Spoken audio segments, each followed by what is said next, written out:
Okay, good evening. This is live from LZ Bunker, Veterans Live Show. I'm your host, Ronny. I served with the 101st Airborne Division in Vietnam, 67 to 1968. On tonight's show, we'll be discussing monsoon season, enemy bunkers, tunnels, jungle training, water buffaloes, and Saigon. My old good friend Paul Arca of the 82nd Airborne Golden Brigade will be joining us to discuss these topics. We will get to the show in just a few moments, but I'd like to let you know that this program is brought to you by Fallen Never Forgotten, the Vietnam Veterans Memorial Book. Visit fallenneverforgotten.com for more info or to purchase your copy. Hey, Paul, what do you got in your hand? Say hello to my little friend.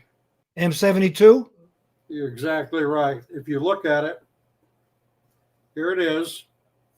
This is the firing mechanism, the trigger right here. It's rubber. And you would put this up like this, put your fingers on it, and say, bye-bye, baby, kaboom. Yeah, we would put these in rucksacks. I carried maybe two. Usually most of us had one or two. Okay, one more thing here. We asked the Vietnam Veterans Photo Club members to describe what monsoon season meant to them in 5 words or less. Here's what the troops had to say. Carlos Grant, help, I need a boat. Amen to that. Next, boat. Please.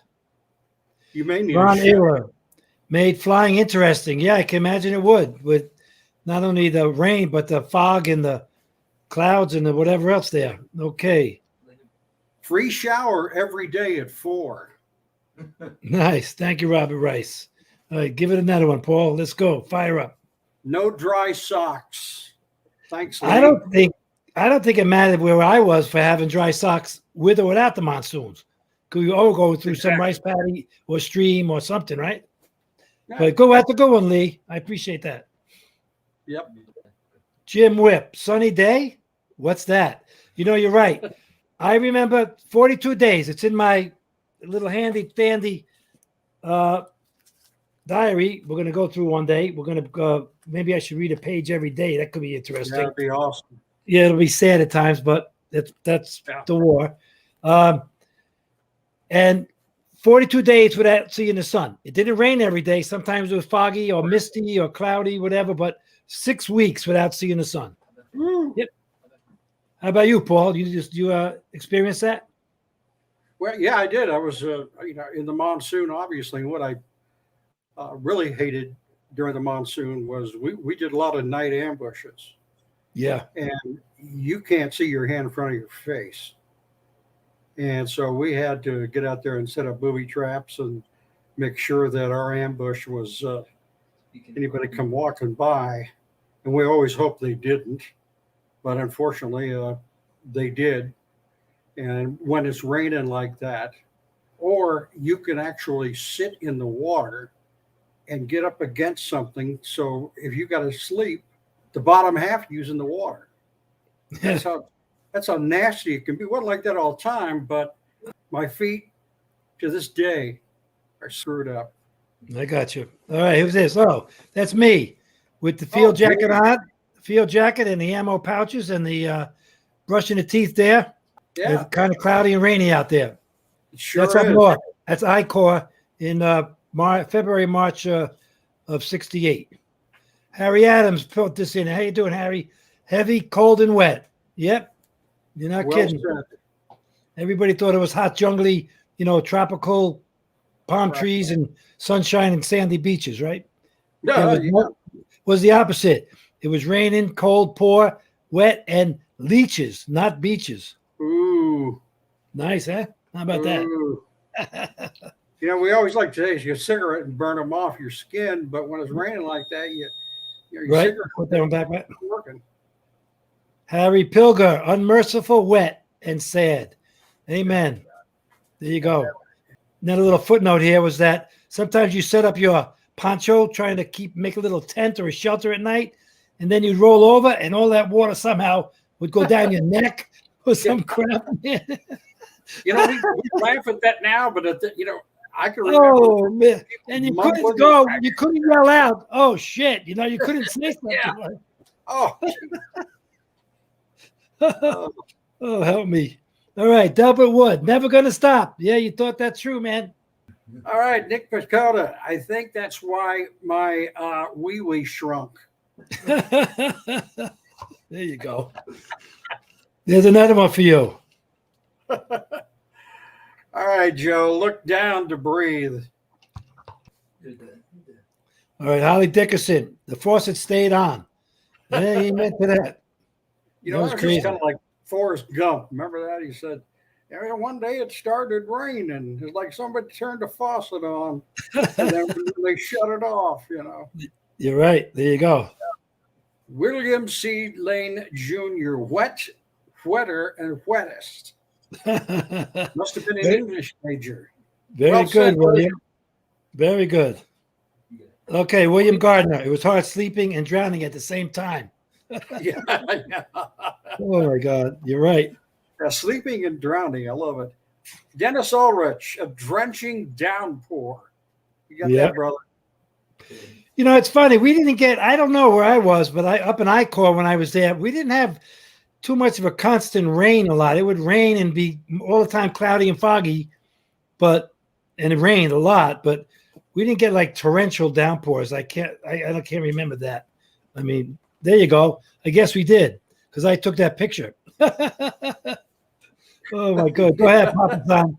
Go, Papa San. All right. Oh, yeah.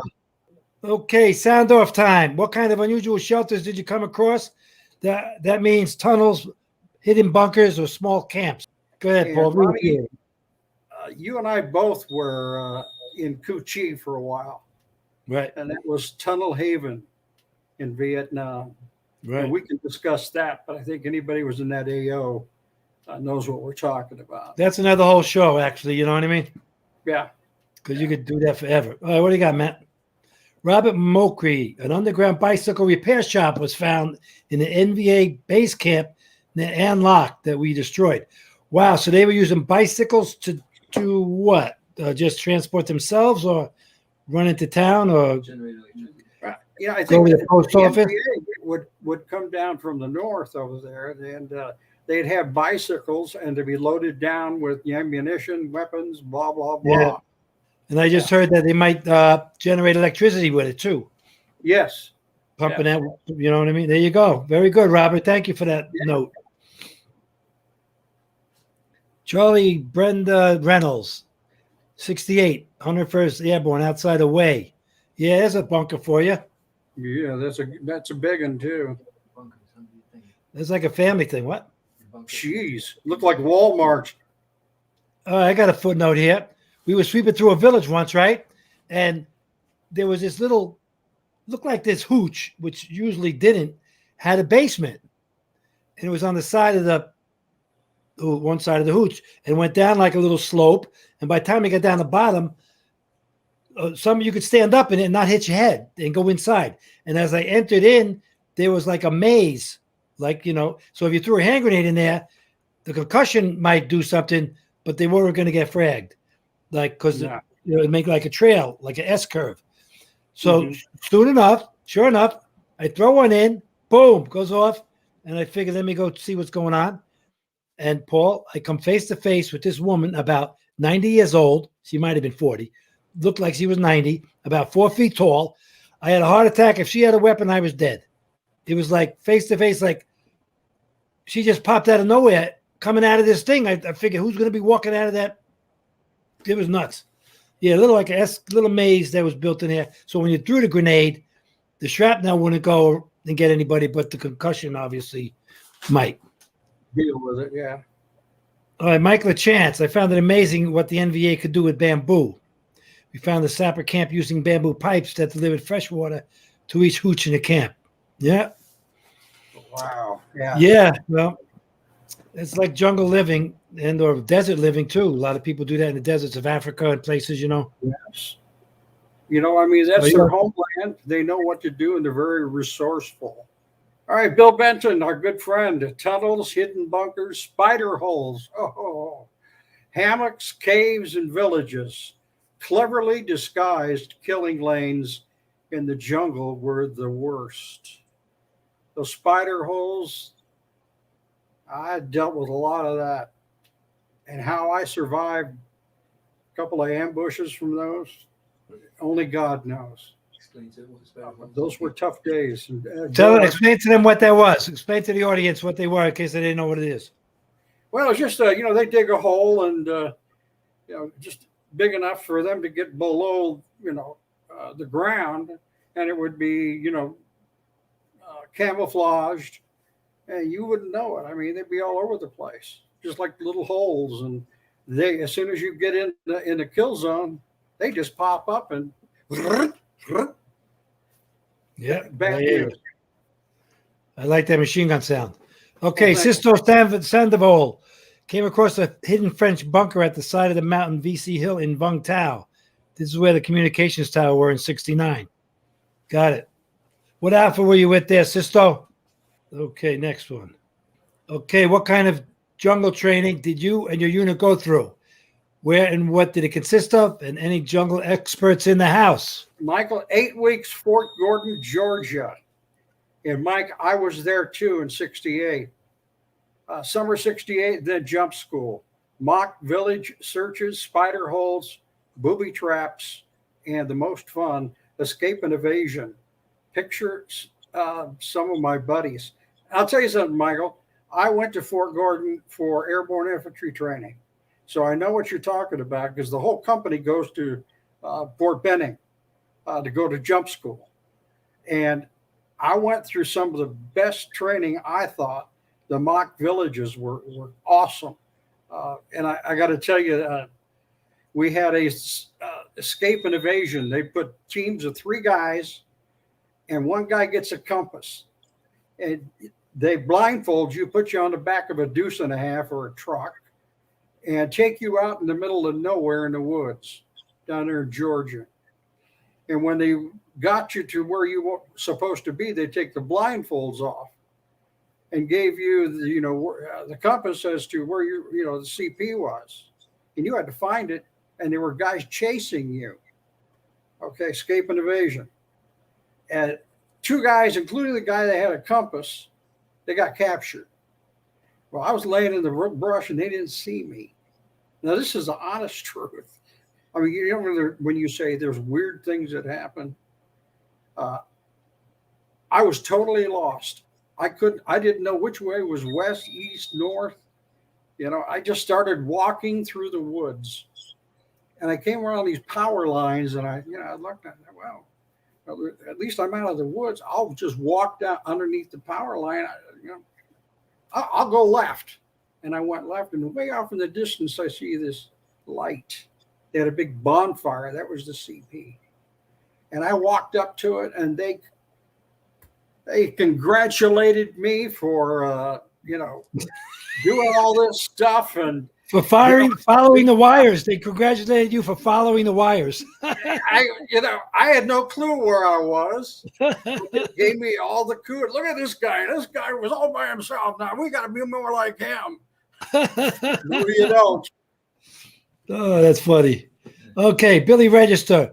My jungle training took place at Tigerland. Where was that? Fort Polk, Louisiana, right? That's Tigerland. Yeah, nice. That's right. LSU Tigers. What am I thinking? LSU Tigers. Fort Dix in the snow. Nice, Roger. Jesus. Love that for jungle training in the snow. Dix in the snow. Look ahead, Paulie. Take him away. Okay, Glenn. I took my jungle training at Fort Carson in knee-deep snow. My picture looked like a North Korean sniper in cold weather gear standing in front of a sign that read VC Village. 44 days later, I was sweating like a stuffed pig at Camp Evans, I-Corps, 101st Territory. Uncle Sam knows how to screw you. LOL. You got it, brother. There you go, Glenn. The good one. Okay, Bob Westhaver, just TTC at Fort Devens, fake ambush, real escape, and evade. A real escape. Okay. Yeah. Okay. Find 3 checkpoints overnight and the final check-in. If you got caught, you were tortured all night by other troops that did it as an MOS. They enjoyed it from what I heard, but I didn't get caught and made all my checkpoints. I got back to get a few hours sleep. Pretty good, Bob. Yeah, You did salute good, to man. you, Bob. At least you knew what you're doing, unlike myself. Tom Cox. We hope you're doing well, Tom.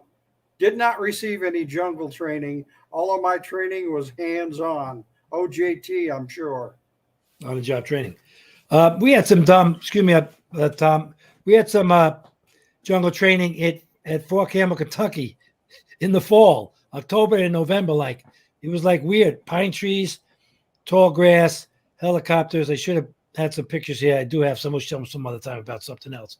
But yeah, we're just coming in, laying low. Choppers come in, get up on the things, go do a combat assault, come back. But the jungle training, we did. I don't remember. They called it jungle training, but there was no jungle. So other than that, next comment. What do we got? Tom Peck. Truth be told, it wasn't realistic once you got in country and faced the real environment.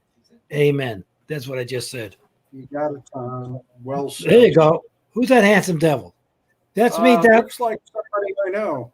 Yeah, down in the Coochie area there. That's on first or second patrol. I got an M79 there, a Willie Peter, and some other things hanging there. Yeah, that was it was like, that's not triple canopy, but it looks like double something. Okay, next one. Go ahead, Paul. Has anyone heard of incidents with water buffalo? And There you go. That's a good one. Frankly, water buffalo scared the living crap out of me. I was more afraid of them than I was the NVA. Yeah, we didn't come across too many. I got a few pictures. You got a few pictures of buffalo? Okay, you're good. We'll do that later then. We had one encounter of I guess they were cows. I don't know if they were buffalo. So like this here, see, this was a interrogation process that was going on, and the captain, Captain Pritchard, B Company, 1st of the 502nd Infantry, under 1st, spoke Vietnamese. He was there with the Special Forces on 2 tours before going over with us as a company commander, and we caught this ox cart and this other little Lambro thing, right? And it was fishy because they had sacks of stuff, and underneath the sacks of grain and rice was some weapons. So they spread the people out. We'll do this another time, and they were on their hands and knees, and the guy was in front of the wagon, and nobody was willing to talk. So what happens? One of the guys spooked the horse. The wagon and horses or bulls or the cows, whatever they were, ran over the guy, and sure enough, he opened up in like really quick after that. So I got about 5 or 6 pictures in a row of that incident. They had horns that were huge. And Yeah. a mother with a calf, they come running at you and then stop, just in front of you. And Okay, John Wilson, the water tasted nasty. You're not going to drop one of those with an M16. Why were you drinking water from the where the water buffalo were, John? I understand. It's the only water you got. That's what you got to get. But okay, I don't blame you about it. Albert Clarkson. I was never comfortable walking near them. They had a rope around their leg attached to a wooden peg. It wouldn't hold a puppy back. You're absolutely right. There you go. All right. Yeah, those are little Vietnamese kids whipping them, with sticks and stuff. And I was like, but the smell of us, they did not like us. Yeah, go ahead. Fire away. Must have been that cologne we were wearing, I guess. All right, so this is your guy here. Take it away, Paul. All right, Walter McKinley. I worked with a guy that did a tour in Nam as a Marine, set in an ambush on a known trail. Y'all know how black it gets, so I won't go into that. Some hard twig snap and patrol unloading everything they had. He said the sergeant told them to wait till morning to check. No naps for anybody. We were too keyed up. The first light, they checked for evidence of how big of a patrol had driven off. Gary said that there was not a piece of that water buffalo big enough to fry that didn't have a round in it. Korea, wow. 66, 68. That's crazy. That's a good story. Yeah, that is. Stephen Lacey, a water buffalo charged one man in our platoon as we were sweeping across a field. The situation was quickly neutralized with one round of an M16. Don't know what set the buffalo off. Perhaps the scent of a foreigner. Who knows? Thank you, Stephen. We were told that they don't like the scent. We're foreign. All right. Next Bad one. News. I always wondered what a water buffalo steak, and you know as well as I do, Ronnie, eating sea rations for 4 or 5 months without getting any hot shower or anything. When I see one of those things, I just see big steak walking by with 4 legs on it. I was looking at the ribs. Yeah, exactly. Ribeye. All right. They were delicious. Very good. Gina Lawson, one of our moderators in the Vietnam Veterans Photo Club. Thank you for all your work there, Gina. My husband was driving his tank down the road, and a local farmer with a water buffalo was also on the road ahead of my husband. My husband kept yelling out to him, "Move off the road so the tank could get through by without driving off the road." The road was not wide enough for both the animal and the tank. This is not going to go well. The water buffalo's leg got pulled into the tank track and obviously was ripped from his leg off in addition to a quarter of his body. Then the farmer was really screaming. My husband proceeded on. Of course, the U.S. government had to reimburse the farmer for his dead water buffalo. Oh, wow. Yeah, I don't think there was a translation problem. You see a tank and you got a buffalo, I think you got to move. Yeah. I'm sorry. I'm not laughing at the person or the buffalo. I'm just laughing at the situation. It's weird. All right, what do we got? Water buffalo, they don't speak English. It's only Vietnamese. So if you yell at them, they don't know what you're saying. All right, next. This is yours, Paul. Okay, Glenn Haring, water buffalo in the 2nd to 34th Armor, 68. A new LT went on a convoy escort to Loch Ninh. We had some time to kill before returning to our main base, and our LT went into the officers' club and had some drinks. I could smell something coming on that one. As we were loading up to return to Lai Khe, the LT wanted to drive the tank. And he was a bit drunk. That'd be fun. And our return drive, the LT hit the farmer's water buffalo, killing it. Boogied away, laughed at the LT's goof, and everyone kept their mouth shut. I like the LT even though he screwed up. Hope the farmer made a claim and got paid. We were actually paying the Vietnamese for their dead livestock and their. Sure. Really? I never knew that. They're still doing that. They were doing that in Afghanistan. Okay, there you go. That's off. Yep. That's on the way from Bin Hoa to Cu Chi when we first got in yeah. country. That's a mean sucker, man. Look at those horns. Oh, huge! Those things weigh a ton. Yeah, I remember that picture. Yeah, we took a convoy. What the span is. I'm sorry. Go ahead, the Paul. horns are nasty. Yeah, we landed in Bin Hoa and convoyed over to Cu Chi. Yeah. To when we got there. All right, next. What do you got, Matt? Here you go. Sound off. Those of you who have been to Saigon, what memories do you have of that city? Ronnie Austin, my most vivid memory is what seems like 30,000 motorcycles at an intersection. Oh, you're right, man. You're right. That and those, what are those things you ride in? The guy pedals in a rickshaw. Yeah, yeah. Oh, yeah. Owen Schlemhammer went for a ride through part of Saigon with the chief master at arms at the Navy Transit Barracks, looking for an AWOL. It was a sea of people on motor scooters and bicycles going in all directions. You're right. And due to the fact that Saigon is called the Paris of the Orient, yes, Paris and London, Berlin, big major cities in Europe had this circular deal in the center of their town or in locations in different boroughs, say. Roundabouts. Yeah. Well, I don't know if it was a roundabout because it had like 6 different streets coming into it. And then you'd have to get into the flow of traffic around, usually at a monument in the middle or a fountain or something. And Yeah, so that was the crazy thing because you got in there, man. You had like right. You had people with like those Lambros. You had the cyclos. You had the motorcycles. You had bicyclists. You have taxis, especially the Peugeot and that other little French car, the Renault. They had them. There you go. So you'll see some more stuff. Okay, go ahead. Steve Ballard.